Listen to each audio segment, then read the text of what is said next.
transformation doesn't come from the big moves. It comes from consistent, small habits on a day-to-day basis. Most people think that transformation comes from big, dramatic gestures, but in reality, it's the small, boring reps that matter. And I'm going to break down how you can use small daily habits that seem insignificant into 5 simple steps, so you can actually use it in your own life. Step 1, the self-improvement community loves extremes. Things like 75 hard, extreme diets, or just periods of time that you go all in. And yeah, if you can stick to it, it's great. But the key here is to not let it overwhelm you and prevent you from actually taking any action in the first place. The thing is, these extremes burn people out. They create an unrealistic expectation that most people simply cannot stick to. And this happens when they pick an unsustainable routine. The key here is consistency over intensity. And the thing is, consistency compounds. So doing something that feels insignificant beats doing something huge every week. For example, tracking your food. Tracking your food might feel insignificant on a day-to-day basis. Picking up the scale, weighing out your food each meal, you might think, what's the point? But over weeks and even months, this compounds into you seeing your physique change. You might lose 20 kilos after a few months after tracking your food consistently. But the point is, the small reps, the day-to-day reps, those small actions compound, and over time, they can change your life.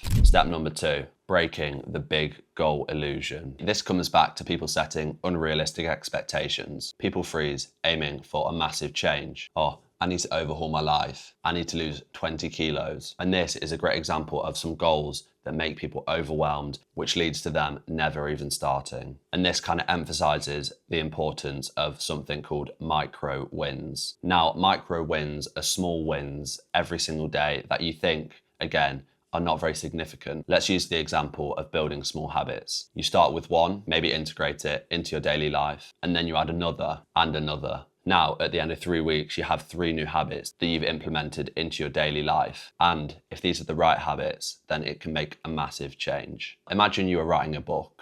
Imagine starting and trying to write 5,000 words all at once. It just seems absolutely ridiculous. You'd start with 50 and then you go from there. The key is to start small and then build. You see, in my personal life, when I started tracking food, it created a snowball effect, which led to me moving more. And when I moved more, I lost weight. And when I lost weight, I got 10 times more confident. One thing leads into another. Small starts create momentum. Step number 3, the habit stack. And there's something called the domino effect. The domino effect is where one small action starts off a chain reaction, and that leads to bigger and bigger changes. Just like tipping one domino can knock down a massive line of them. Now, it's so important with this to use momentum. Use momentum to make habits easier over time. Momentum makes the first habit the hardest. Once it's rolling, everything else feels easier. So the key here is to use momentum to your advantage. Step number 4,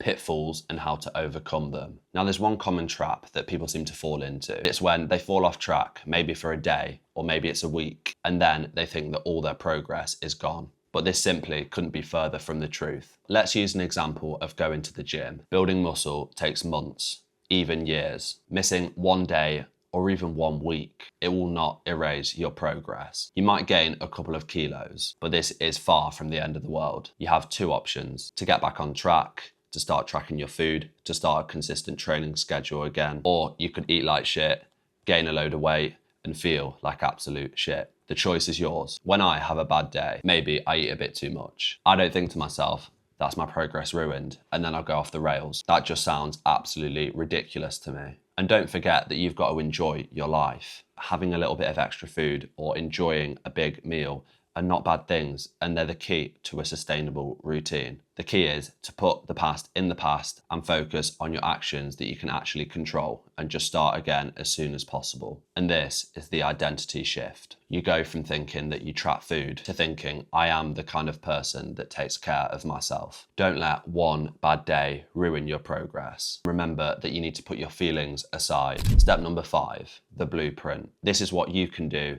to implement what you've learned in this video into your daily life. Step 1, do not try to change everything at once. Start with one simple habit. Using this method will prevent you from getting overwhelmed and not actually changing anything in the first place. Step 2, you need to anchor your chosen habit. You need to link it to something that you already do on a daily basis. For example, After you brush your teeth, you make breakfast and you track your food. Step 3, use the 2-day rule. You can miss one day, that's fine, but just try your best not to miss 2 in a row, because this creates bad momentum. This stops small slips from turning into quitting. Step 4 is to stack your habits gradually. After a month of doing your one habit, once that habit feels automatic, part of your life, then it's time to add the second habit. For example, once your daily steps are consistent, then you could maybe start going to the gym 3 times a week. And finally, step number 5, play the long game. You need to accept that this is a long-term game and it's a change in lifestyle. It's not something you can do for a couple of months and then just forget about it. Now you need to ask yourself, if I kept this up for just 6 months, half a year, how would my life change? How much better would my life be?